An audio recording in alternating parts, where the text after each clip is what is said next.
just the feminine energy as a whole, as an entity, and all of these different women and what they had been through that had led them to a life of prostitution or whatever else it may be, right? And you just perpetuating that pain if you're indulging in it. So for him to acknowledge that and go, you know what, this is part of my mission, and to be front facing with it and just go, look, this is what I did. This is who I am. Two different things, right? This is what I did, but this is who I am.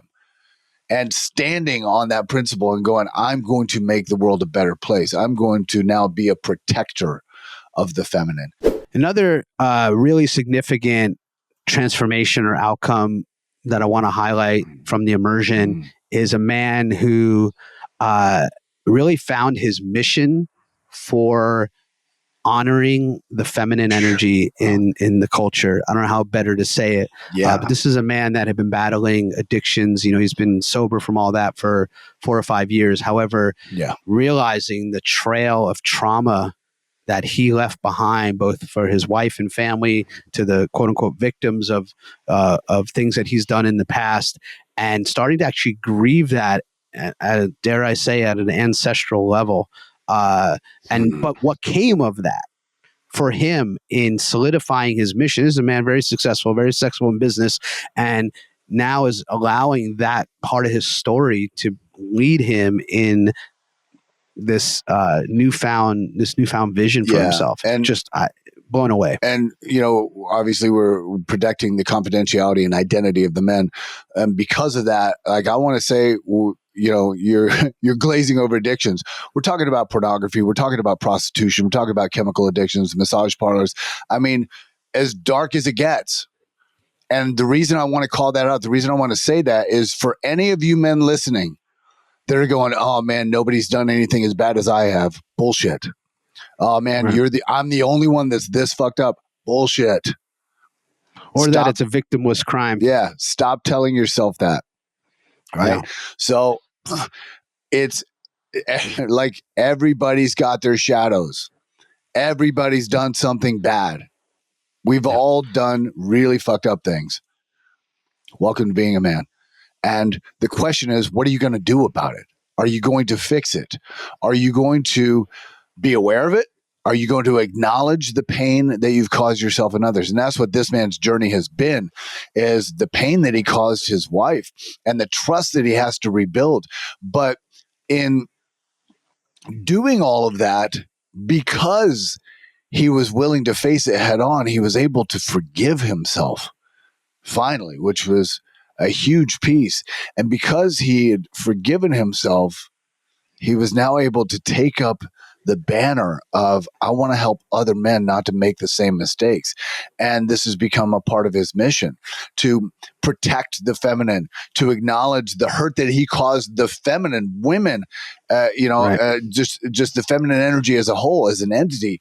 And all of these different women and what they had been through that had led them to a life of prostitution or whatever else it may be, right? And you just perpetuating that pain if you're indulging in it. So for him to acknowledge that and go, you know what, this is part of my mission, and to be front facing with it and just go, look, this is what I did. This is who I am. Two different things, right? Very. This is what I did, but this is who I am. And standing on that principle and going, I'm going to make the world a better place. I'm going to now be a protector of the feminine.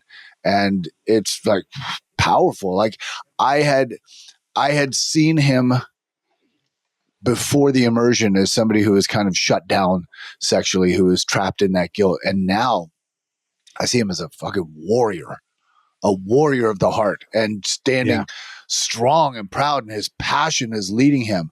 And his passion in his relationship with his wife is now like 10x'd, right? Yeah, right. 30. I think he gave us the count of romantic encounters since returning from the immersion. It's off the charts, with his wife. So right. Thank you for that distinction. To be clear. with his wife, because he's a dedicated husband. And could I? Yeah, I want to. I'm sorry. Finish your thought. Yeah, that was it. Just like he's beautiful. It's beautiful. Yeah, there's an important distinction here I want to make to the men out there, because especially men out there that may be facing some of these challenges, addictions. There's a certain part of it where a lot of the work is just one, stopping those behaviors, right? Recognizing what's underneath that makes that behavior okay, and doing that work. And that's where that man existed for a long time. Like, a lot of recovery programs are geared around, how do I, one day at a time, how do I not do the thing that got me in trouble, right? And the big flip that happened for him, and again, he's been sober from all these things for almost 5 years, so he's had a handle on it. But now the distinction here is he's recognizing the impact that those actions had, not just on himself, which you talked about forgiveness for himself, but the impact on others, and not just his wife and family, but all the women that were subjected to his behaviors. And it's important to bring in that distinction, because when you watch pornography, when you engage in prostitution, the industry that you're plugging into, the matrix of energy that you are now accepting into your body, is dark, frankly.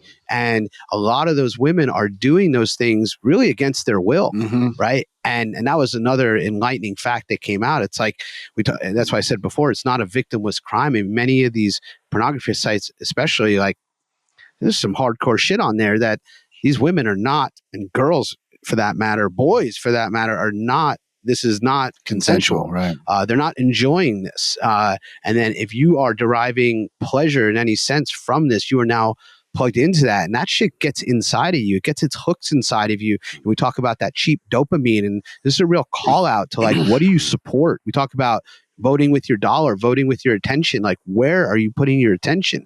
What are you allowing into your life that is obviously low vibration, right? So this man did a really great job of cutting that off in his own life, but now asking for forgiveness from the feminine of, like, I'm sorry. I'm sorry I threw you away. I'm sorry we displaced you. I'm sorry, and he had a beautiful spoken word about it, where it was just like, I'm getting goosebumps just thinking about it, because it was just such a beautiful call out and apology from the masculine to the feminine. And the last thing I'll say is, I shared this with our group, that I had the opportunity to speak to a group of women in my wife's Wild Rose community for women, and on this very topic. And one of the women was sharing about the hurt and the trauma and the sensitivity to be open to men. And I just apologized and said I was sorry on behalf of men. A big part of it was in response to this man's work that impacted me personally so much.